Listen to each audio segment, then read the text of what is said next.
नमस्कार, मैं सुरेश कुमार। आज हम बात करेंगे कि प्रेग्नेंट लेडीज़ यानी गर्भवती महिलाओं का जो टीकाकरण है या वैक्सीनेशन है या इम्यूनाइजेशन है, उसको हम पोषण ट्रैकर पे कैसे अपलोड करेंगे। तो इसके लिए सबसे पहले हम पोषण ट्रैकर खोलेंगे। उसके बाद जैसे कि पता है आपको कि प्रेग्नेंट वीमेन पहले आती हैं, जहाँ क्लिक करेंगे फिर जहाँ पे प्रेग्नेंट वुमेन का जो पूरी लिस्ट है, फोल्डर है जी आ जाता है। जहाँ पूजा देवी है, रिम्पी देवी है, तो हम रिम्पी देवी फॉर एग्जांपल रिम्पी देवी को लेंगे। रिम्पी देवी के आगे जो 3 डॉट्स हैं इन पे क्लिक करेंगे। फिर नंबर 1 आ जाता है अपडेट प्रोफाइल, 2 पे है माइग्रेट टू लैक्टेटिंग मदर, उसके बाद add growth and nutritional details, और सबसे लास्ट में जो ऐड वैक्सीनेशन डिटेल है इस पे हम क्लिक करेंगे। इस पे क्लिक करने के बाद आ जाता है TD1, TD2 and TD booster. इसमें जो TD1 है, TD का मतलब होता है T for tetanus and D for diphtheria. Tetanus जैसा कि आप जानते होंगे, टेटनस होता है चाननी। जो पहले पहले यही होता था कि जो प्रेग्नेंट वुमेन्स थी या गर्भवती महिलाएं, इनको चाननी के इंजेक्शंस लगते थे। लेकिन अब जो है, अब इसमें ऐड कर दिया गया है डिप्थेरिया। डिप्थेरिया होता है गला घोंटू। तो इसमें जो दोनों चाइननी और डिप्थेरिया है, जो चाइननी और गला घोंटू है, इन दोनों को का एक ही इंजेक्शन बनाया गया है और वो इंजेक्शन लगता है। TD1 हो गया।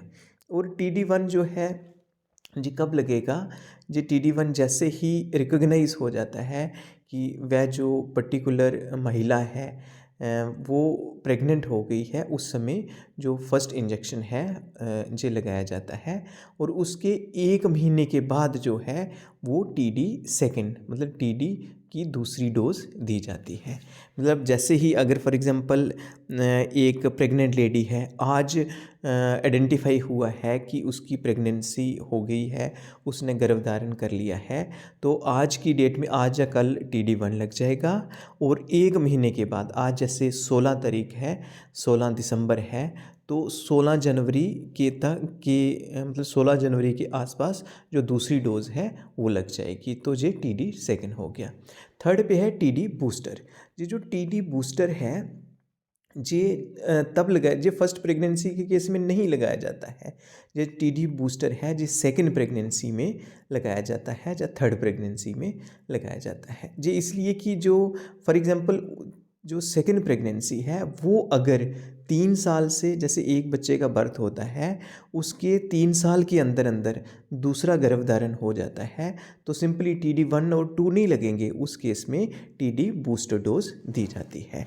तो मीन्स जहाँ पे लिखा भी है below is the guideline for vaccination of pregnant women, age and vaccinations लिखी है। प्रेग्नेंट वुमेन TD1, 2 और TD बूस्टर, मतलब TD1 2 लगेंगे या फिर TD बूस्टर सिंपल एक ही डोज लगेगी। वो इस केस में कि अगर जो दूसरा गर्भ है या दूसरे बच्चे का जो गर्भधारण है वो 3 साल के अंदर अंदर हो जाता है, उस केस में सिंपल एक ही TD बूस्टर लगेगा। तो आज हम चलते हैं TD, जे हम रिम्पी देवी देख रहे हैं। तो TD1 पे जहाँ हम जब क्लिक करेंगे, जहाँ पे आ जाता है वैक्सीनेशन डेट, तो वैक्सीनेशन डेट कब होगा, जैसे कि उसके LMP है, LMP के 1 या 1.5 महीने के दौरान जब LMP का है, तो उसमें जैसे ही वो डॉक्टर के पास जाएंगे, आइडेंटिफाई हो गया होगा कि इस जो पर्टिकुलर गर्भवती महिलाएं हैं, इसने गर्भधारण कर लिया है, तो उस केस में जो डॉक्टर्स हैं जब भी उनको चेकअप करेंगे, फर्स्ट टाइम जाएंगे वहाँ पे चेकअप करवाने के लिए, MCP कार्ड बनेगा, उसके साथ साथ ही जो वैक्सीनेशन डेट लिखी जाएगी। जैसे कि यहाँ पे रिम्पी देवी का हमारे पास है, TD1 लगा था 13/11/2022 को। तो यहाँ हम वैक्सीनेशन डेट क्लिक करेंगे। ये दिसंबर चल रहा है, नवंबर में लगा था, और 13 नवंबर 2022 हम कर देंगे ओके मीन्स, और लास्ट में सबमिट कर देंगे। इनका सबमिट हो गया TD1। और TD2 जो लगा है, इनको जहाँ जब हम टिक करेंगे इस बॉक्स में, ये जो डिब्बा मिल रहा है, बॉक्स मिल रहा है, इस पर टिक करेंगे तो वैक्सीनेशन डेट पूछेगा। तो इसमें जो सेकंड TD सेकंड है, इसकी जो डेट है जो है 15/12/2022। तो ये दिसंबर 2022 लिखा हुआ है, तो जहाँ पे आज 16 है, हम 15 पे क्लिक करेंगे, लास्ट में ओके कर देंगे और फिर सबमिट कर देंगे।